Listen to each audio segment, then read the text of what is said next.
खेमे में हाहाकार, विदेश में नफरत फैलाना राहुल को पड़ गया महंगा। उपराष्ट्रपति ने एक झटके में राहुल को खदेड़ दिया। मुझे चिंता होती है कि लोग इतना मादा कहां से लाते हैं कि देश और विदेश में उन लोगों के साथ बैठे तो राष्ट्रपति पद नहीं है। नमस्कार, आप देख रहे हैं NMF न्यूज, मैं आपके साथ शबनम।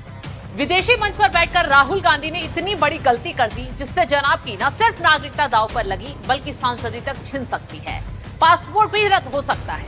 ऐसे में अब राहुल गांधी के खिलाफ उपराष्ट्रपति जगदीप धनखड़ ने भी मोर्चा खोल दिया है। राहुल गांधी के देश विरोधी लोगों से मुलाकात पर ऐसी बात कही, कांग्रेस के भी पसीने छूट गए। एक कार्यक्रम के दौरान उपराष्ट्रपति जगदीप धनखड़ ने राहुल गांधी पर तंज कसते हुए साफ शब्दों में कहा, संवैधानिक पद पर बैठे एक व्यक्ति का देश के दुश्मनों में शामिल होना निंदनीय, घिनौना और असहनीय है। मुझे चिंता होती है कि लोग इतना मादा कहां से लाते हैं कि देश और विदेश में उन लोगों के साथ बैठे तो राष्ट्रपति पद नहीं है, जो इस राष्ट्र को तोड़ना चाहते हैं। सनातन में विश्वास नहीं है, सनातन को एक संकट मानते हैं, ना समझी के परिचायक हैं वो।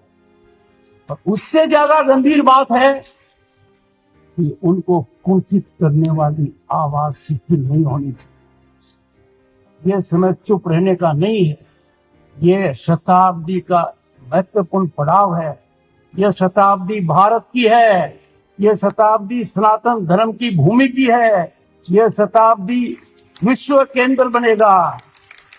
हजारों साल पहले जब हम थे वहां, we are on way to beginning.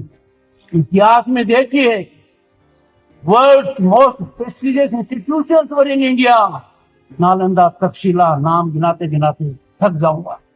वो कैसे खत्म हुई?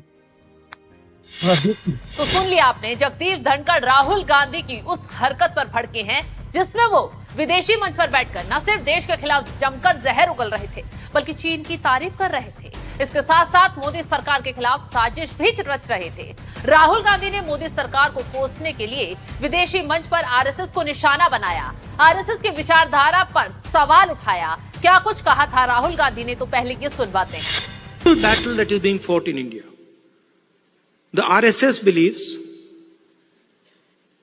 that India is one idea. And we believe that India is a multiplicity of ideas.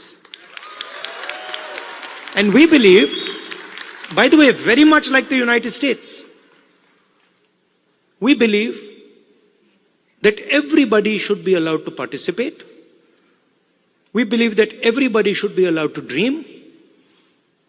Everybody should be given space, regardless of their caste, language, religion, tradition, history. This is the fight. And the fight was crystallized in the election, when millions of people in India clearly understood that the Prime Minister of India is attacking the Constitution of India. Because what I am saying to you, union of states, respect to languages, respect to religions, respect to traditions, respect to castes, this is all in the Constitution. तो जिस कांग्रेस ने अपने राज्य में संविधान की धज्जियां उड़ाई, जिस कांग्रेस ने इमरजेंसी जैसी त्रासदी देकर संविधान का गला घोटने का काम किया, उस कांग्रेस के सांसद राहुल गांधी अमेरिका में संविधान का पाठ लोगों को पढ़ा रहे थे। संविधान को लेकर मोदी सरकार को निशाना बना रहे थे, बता रहे थे कि मोदी सरकार संविधान पर अटैक कर रही है।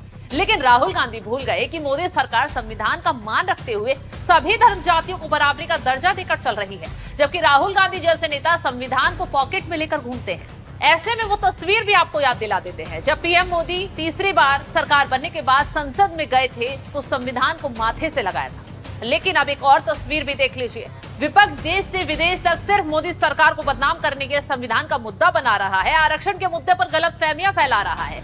इन्हीं गलतफहमियों की वजह से कांग्रेस 99 सीटें जीत पाई, तो राहुल गांधी को लग रहा है कि आगे उनका ये मिशन कामयाब हो पाएगा, लेकिन संभव नहीं है क्योंकि राहुल गांधी के एजेंडे की तब पोल खुल गई जब उन्होंने विदेश में भारत विरोधी इल्हान उमर से मुलाकात की।